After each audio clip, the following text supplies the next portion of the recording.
नमस्कार, आप सभी को मेरा प्यार से राम राम। आप देख सकते हैं पीछे रिपब्लिक मीडिया नेटवर्क है, ये सेक्टर 16 में हम यहाँ आए हैं महाभारत के शो में, जिसमें बीजेपी, कांग्रेस, एलजेपी इनके प्रवक्ता मौजूद थे। तो बाकी आगे की जानकारी मैं आपको बाद में रिकॉर्ड करके पूरी संक्षेप में आपको जानकारी इसके बारे में बताऊँगा। सवाल पूछने जाना प्रतिनिधिमंडल के दौरे पर बीजेपी ने भी पलटवार किया। गृह मंत्री अमित शाह जी बयान देने के लिए तैयार है, चर्चा के लिए तैयार है। आखिरकार विपक्ष चर्चा से क्यों भाग रहा है? और कल मैं रिपब्लिक टीवी गया था उनका डिबेट शो महाभारत देखने। उस शो की जो एंकर थी वो थी सुचारिता कुकरेजा, जो रिपब्लिक भारत की वर्तमान में वरिष्ठ एंकर और पत्रकार हैं। उन्होंने अपने डिबेट शो के लिए अलग अलग पॉलिटिकल पार्टियों से 5 प्रवक्ताओं को बुला रखा था, जिसमें से एक बीजेपी, एक कांग्रेस, एक एलजेपी, एक आरजेडी और एक टीएमसी से थे। उनका शो शाम 6 बजे शुरू हुआ। उस शो में एंकर द्वारा पूछे गए सवालों का शुरुआत में तो बड़ी ही विनम्रता से जवाब दिया जाता है, परंतु धीरे धीरे स्टूडियो किसी रणभूमि से कम नहीं रहता। सारे प्रवक्ता एक दूसरे पर चढ़ने लगते हैं। फिर उन्होंने एक दूसरे से भी सवाल पूछे, मतलब प्रवक्ताओं ने एक दूसरे से भी सवाल पूछे तो जवाब देकर उन्होंने अपना बचाव करा।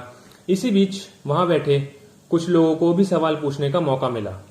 कुछ लोगों ने सवाल बड़े ही सादे तरीके से पूछे, तो कुछ ने बड़े ही शायराना अंदाज में सवाल पूछे, उनके आगे रखे और उनका जवाब भी कुछ शायराना अंदाज में ही मिले। असल में जो विषय था बहस का वो था मणिपुर की घटना और संसद में विपक्ष का सरकार पर हमला। फिर सवाल पूछने का मौका मुझे मिलता है।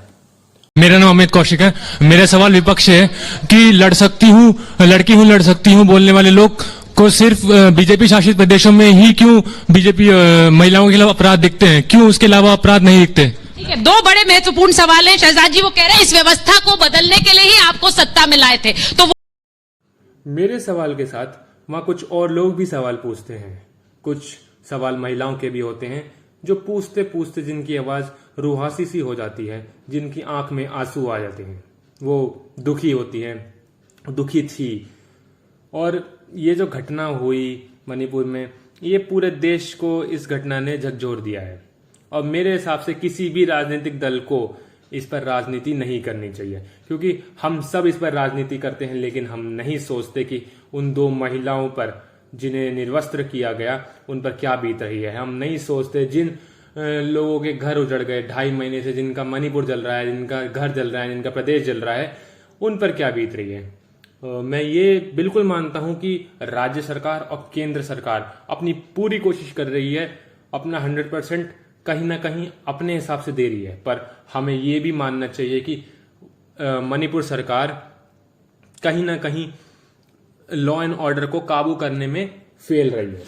इसके बाद डिबेट शो खत्म होता है, हम सब बाहर आते हैं और मैं बीजेपी के राष्ट्रीय प्रवक्ता शहजाद पूनावाला जी से मिलता हूं, जो उस डिबेट में एक पैनलिस्ट के तौर पे आए थे। वो मुझे कुछ राजनीति के गुण सिखाते हैं। मैं उनसे कहता हूं कि आप थोड़ा सा अपना एक्सपीरियंस शेयर कीजिए, जिससे मुझे आगे राजनीति में जाना हो तो मुझे इसमें मदद मिले। तो वो मुझसे कहते हैं कि अगर आपको राजनीति में आगे जाना है तो शॉर्टकट मत अपनाइए, फैक्ट्स एंड फिगर पर बात कीजिए। ये पिच है लंबा टिकने के, टेस्ट मैच खेलिए ना कि T20, ऐसे कहते हैं वो। और बड़े ही विनम्र स्वभाव के व्यक्ति हैं, बड़े ही अच्छे हम्बल व्यक्ति हैं। मैं अभी तक जिन लोगों से मिला, जितने लोगों से, उनमें सबसे अच्छे व्यक्तियों में से स्वभाव में वो मुझे मिले।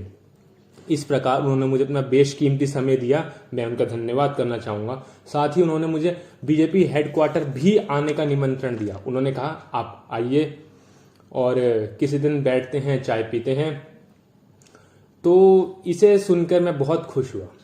तो मैं कहना चाहूंगा कि कल मेरा रिपब्लिक टीवी जाने का जो अनुभव था वो बहुत बढ़िया था। मैंने वहां बहुत कुछ सीखा, बहुत कुछ पाया, बहुत कुछ अनुभव किया। तो आगे ऐसे ही मैं अपना अनुभव आपसे साझा करता रहूंगा और आपको बताता रहूंगा कि किस प्रकार मेरा अनुभव रहता है और किस प्रकार मैं आगे सीखता रहता हूं। धन्यवाद।